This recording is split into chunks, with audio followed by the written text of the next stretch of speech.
Hey guys, I am going to now run through the dollar index, which is a pretty important tool when it comes down to gauging the strength of the US dollar, especially if we're trading any currency pairs and even gold, which include the US dollar in particular. So on TradingView, the code, the symbol for the dollar index is DXY. Okay, and on this one, I do believe there is another one which allows us to go into the lower time frames, the intraday. However, to be honest, my method of using the dollar index and utilizing this graph, I don't look at anything less than a daily because I'm not trading this. I'm not looking for trade setups. I'm using it as a measurement of the US dollar, the strength of the US dollar, to see is there any major key levels? Is there a potential for reversal? Once more, we can actually use all of the technical tools on this chart. I'll go through the main ones that we really want to focus on and so on. So as you can see here, I do have key levels on that. I will get into that afterwards. Firstly, I'm going to pull up a quick breakdown of what the dollar index actually is. Now, I've sourced this simply from investing.com. Okay. Very, very clear, very, very concise. You can print screen this page if you will. So what is the US dollar index, USDX? So the dollar index is a measure of the value of the US dollar. So it's more or less the US dollar's value against a group of major currency pairs. So it's a measure of the US dollar relative to the value of a basket of currency pairs, which are the most significant and more or less strongest currency pairs in the world, and the ones that are most utilized. The index is similar to other trade-weighted indexes. So you can even get pound index, the yen index, and so forth, which also use the exchange rates from the same major currencies. Now, these currencies include, so breaking down the dollar index, so currently this index is calculated by factoring in the exchange rates of 6 major world currencies. 6 currencies overall, guys. So we have the euro, the yen, Canadian dollar, British pound, Swedish krona, and then the Swiss franc as well. So it's measured against these 6 currencies. It's a very, very handy tool, especially if we get our levels right and we can actually read the trend, and we're looking at, again, monthly, weekly, daily timeframes in particular. That is what I find the most beneficial. Ultimately, as stated here, the euro holds the most weight versus the dollar in the index. So again, the euro USD is in fact the major currency pair. It is like the top one. Okay, this constitutes for 58% of the weighting, followed by the yen. So most important is the euro USD, and then the USD JPY, the dollar yen. The index started, the history goes back to 1973. Again, we've covered this on the one-to-one course.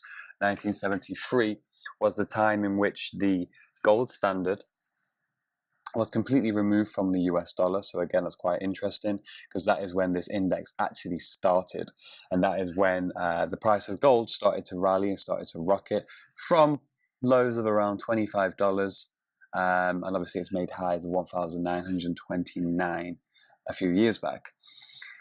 So every index has a base of 100. Okay, so if I look at the chart over here, 100 is the initial value. That's the initial value right here on this line, 100 of the US dollar. To simplify this, and this goes for the other index as well. If it's a pound index, 100 will be the same initial value. So let's say an index value, let's say the dollar index was trading at 120. That now suggests that the US dollar has appreciated 20% versus this basket of 6 currencies. So it is stronger by 20% of all of these currencies up here, the 6 currencies I've just gone through. So subtracting the initial value of 100 from the current value of 120 yields 20. So that's an appreciation of 20%. Similarly, if the index is currently at 80, let's say it's fallen, minus 20 from its initial value of 100, so if it's trading at 80 now rather than 100, that is a depreciation of 20%. Let's look at the current price. We are trading at 92.5. That's a depreciation of 7.5%. 7.5%. Back in October, November 2016, it made highs of around 103.81. So that's 3.8% from the initial original value. So the key levels on here, I will break this down afterwards properly, but at the moment dollar has been sinking for about 6 months now, 6 or 7 months, and it's depreciated 7% against the majors. And this is also reflected obviously in, if I can just pull up, bear with me 1 second, if I pull up the Euro USD, since the depreciation of the dollar index, look what we've seen on the euro. We started to trend, haven't we? You guys know who have been members for the longest, that we were in this consolidation zone. Euro started to pull up. When did it start? January, February, March, April. It found that base there. From April onwards, we had a strong April month, and it continued. 1, 2, 3, 4. So if we relate that to the dollar index, April here, this is when it started to decline. So can you see the correlation? Dollar index, we had the crossover, we had the break below the moving averages, we had a rebound from the moving averages, down, consolidation, down. So we can still use, especially the moving average knowledge that's further down in the course. I do recommend that you go through. Actually, to be honest, I'm going to put this section near the bottom. This is going to be one of the last sections. So everything you've gone through so far, especially the moving averages, can be used on here. Look at the candle formations, bearish engulfing over here. We've engulfed 1, 2, 3, 4, 5 previous weeks. Here we have a Maribozu. MAs are still down. Key levels, I'll get into that afterwards. But the correlation between the dollar index and the Euro USD is as follows. If we look at here as well, as the Euro was consolidating sideways and trapped between these two ranges, these two key levels making the range, sorry. Look at the dollar index, similar price action. It's obviously not going to be bang on with the major currency pairs, but as stated over here, the euro constitutes for 58%, so nearly 60% correlation with the Euro USD in particular. So it's very, very handy, especially if you are a Euro USD trader, to keep an eye on the dollar index going forward. I'll get into the technical aspects afterwards. Let's finish this off. So I hope that you understand that. So recap, if it's anywhere above the 100 level here, so 101, it's up 1%, 102, 2%, 103, 3%, 104, 4%. If it's down to 99, it's minus 1%, 98, minus 2%, 97, minus 3%, and so forth. We're currently down 7.5% because we are at 92.5. The history of the dollar index, so we've already mentioned that it more or less started to pop off from 1973 when President Nixon pulled the rest of the gold from the dollar in particular. So this came onto the scene once the US dollar more or less, well, the Federal Reserve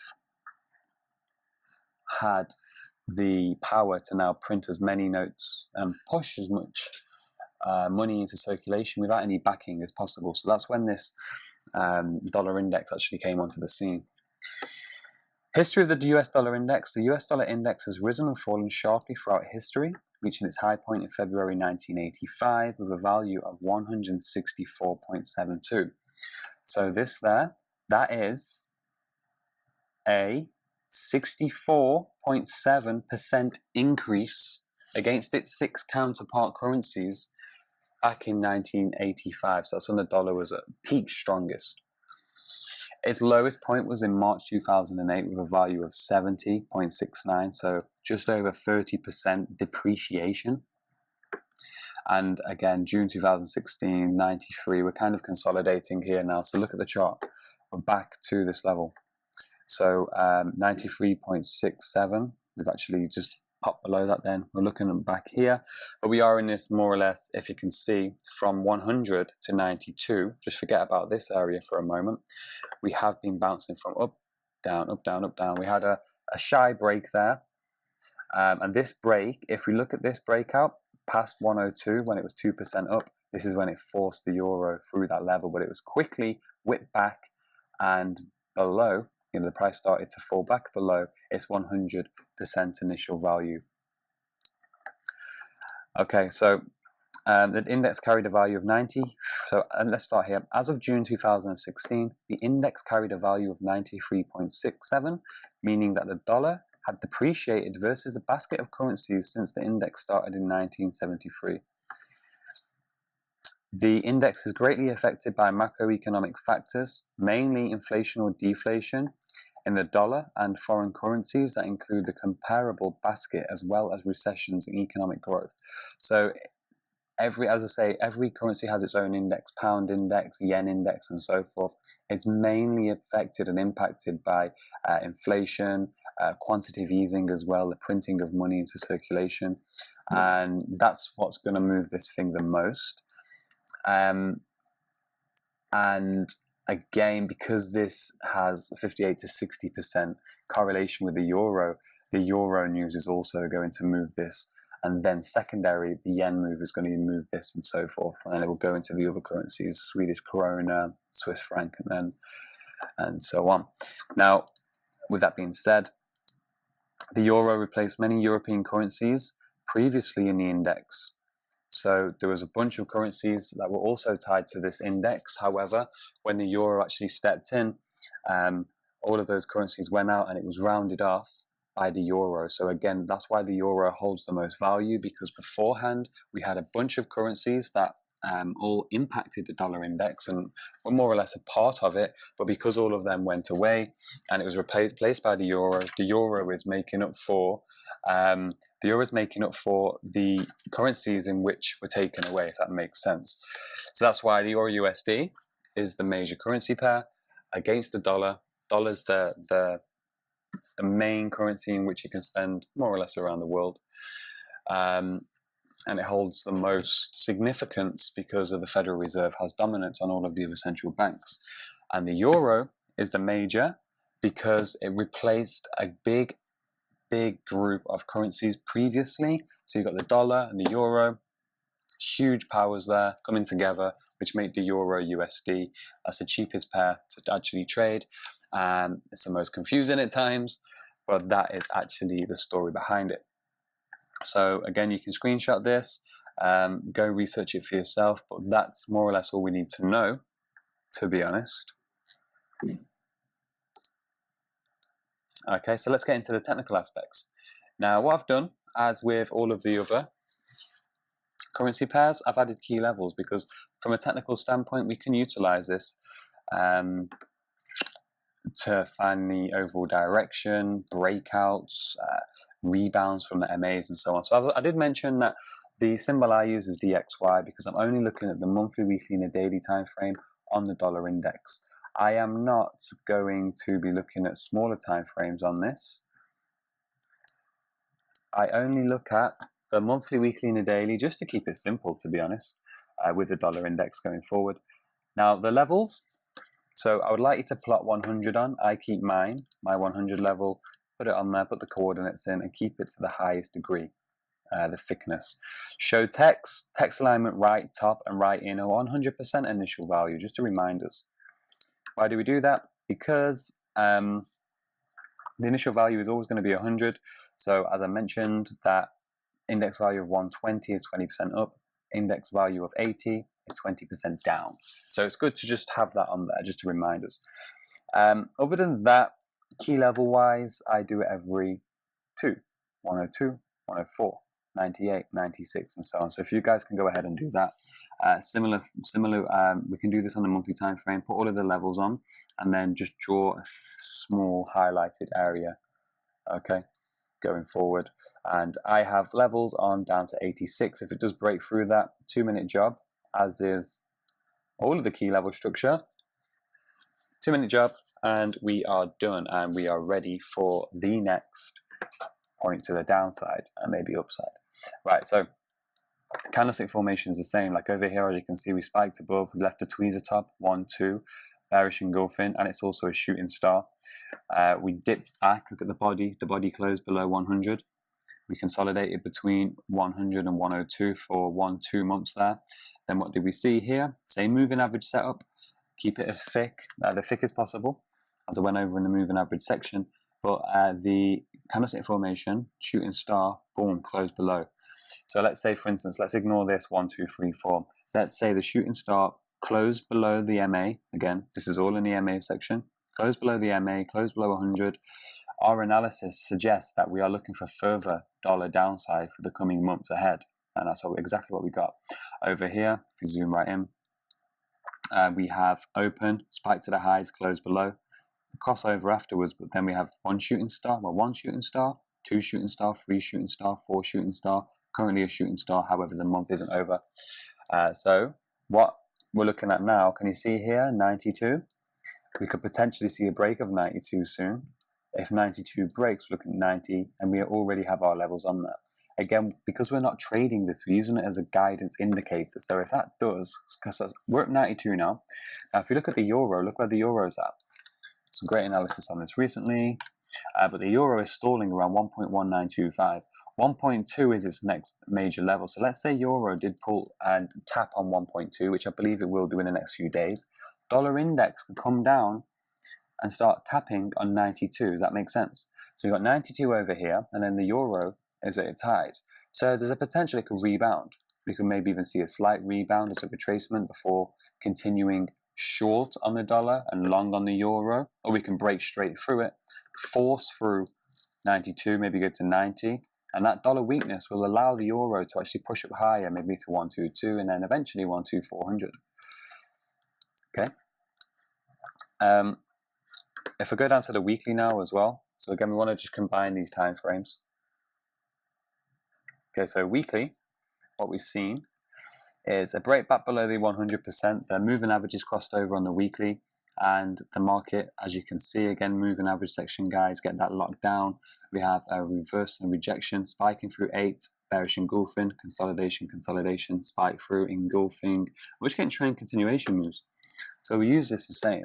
This, to me, I do see this 92 breaking and going to 90, maybe even 88, to be honest. But because it's down 7.5% from its initial value since April, Euro USD has came all the way back up as well. So we can see a continuation move on the dollar index. I'm using it against the euro at the moment, but if we look at the euro, if we look at the gold chart as well, gold reflects weak dollar. We can pierce through this 1300 now as well. Aussie looking to go higher, sterling looking to go higher as well.